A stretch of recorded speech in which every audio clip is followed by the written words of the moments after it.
दोस्तों, आपका बहुत बहुत स्वागत है एसआर स्टेनोग्राफी में। और आज की जो डिक्टेशन है वो 80 शब्द प्रति मिनट का पहला पार्ट है। डिक्टेशन स्टार्ट करें उसके पहले कुछ बातों का जान लेना आवश्यक है। जो मैंने यहाँ पे ब्लैक कलर से हाईलाइट किए हुए शब्द हैं, उन शब्दों को बनाकर टेलीग्राम ग्रुप पर सेंड किया हुआ है। तो आप इन शब्दों की आउटलाइन देखना चाहते हैं तो टेलीग्राम ग्रुप को ज्वाइन कीजिए, जिसकी लिंक मैंने डिस्क्रिप्शन बॉक्स में दी हुई है। तो डिक्टेशन स्टार्ट करते हैं। 5 सेकंड में आपकी डिक्टेशन स्टार्ट होगी। शुरू। मैं स्वयं को भी माँ गंगा की करोड़ों संतानों में से ही एक मानता हूँ। मेरा जन्म गंगा के किनारे बसे कानपुर देहात के एक गांव में हुआ। मेरा बचपन, छात्र जीवन और युवा अवस्था सभी गंगा के सानिध्य में ही बीते हैं। मुझे गंगा के उद्गम स्थल गंगोत्री की यात्रा करने का सौभाग्य मिला। सन 2006 में मुझे कैलाश मानसरोवर की यात्रा का सुअवसर भी मिला, जिसे एक प्रचलित लोक मान्यता के अनुसार गंगा का अदृश्य उद्गम स्थल भी माना जाता है। जब मुझे बिहार के राज्यपाल की जिम्मेदारी दी गई तो वहां भी मां गंगा के अंचल में कार्य करने का अवसर प्राप्त हुआ।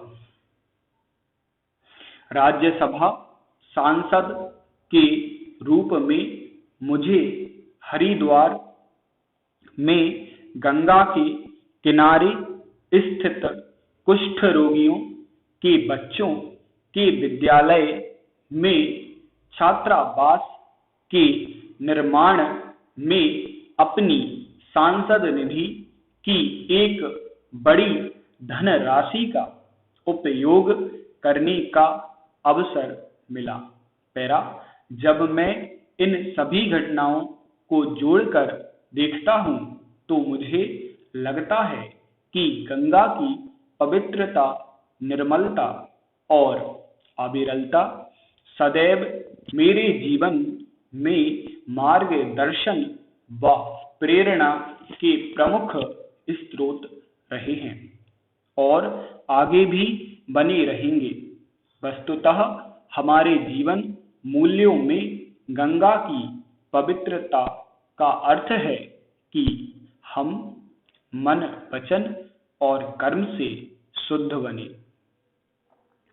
गंगा की निर्मलता का अभिप्राय है कि हम निर्मल हृदय के साथ जीवन बिताएं और गंगा की अविरलता का तात्पर्य है कि बिना रुके हुए अपने जीवन पथ पर हम सतत आगे बढ़ते रहें। गंगा से जुड़ा यह संदेश पूरी मानवता के कल्याण के लिए है। पैरा। गंगा की सिर्फ एक नदी के रूप में देखना पर्याप्त नहीं है। गंगा भारतीय संस्कृति की जीवन धारा है तथा आध्यात्म और आस्था की संवाहिका है। हमारे देश में ऐसी मान्यता है कि भारत की सभी नदियों में गंगा का अंश है। गंगा के प्रति अनुराग देश के उत्तर से दक्षिण व पूर्व से पश्चिम तक हर जगह व्याप्त है। अनेक श्रद्धालु भारत से गंगा जल ले जाकर विदेश की नदियों में प्रवाहित करते हैं और इस प्रकार उन नदियों को भी अपनी आस्था से जोड़ लेते हैं। इतना ही नहीं, आस्थावान लोग तो अन्य देशों की नदियों में भी गंगा का ही रूप देखते हैं।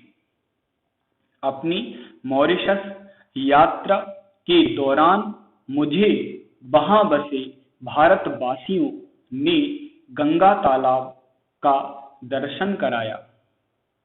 ऐसा लगता है कि हमारे देशवासी जहां भी जाते हैं वे अपने साथ हृदय में गंगा को लेकर जाते हैं और उसे वहां किसी न किसी रूप में स्थापित कर देते हैं।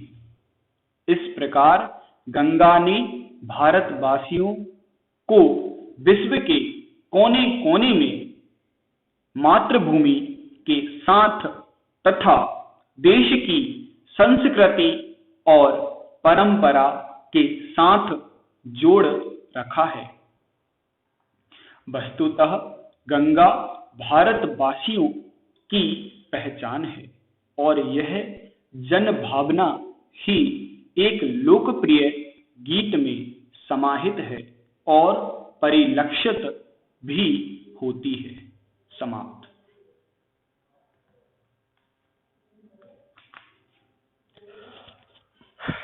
तो दोस्तों ये डिक्टेशन आपको कैसी लगी कमेंट बॉक्स में लिखकर अवश्य बताएं और यदि अच्छी लगी है तो इस वीडियो को लाइक करें और ज़्यादा से ज़्यादा शेयर करें और यदि आप चैनल पर नए हैं तो चैनल को सब्सक्राइब करें। धन्यवाद।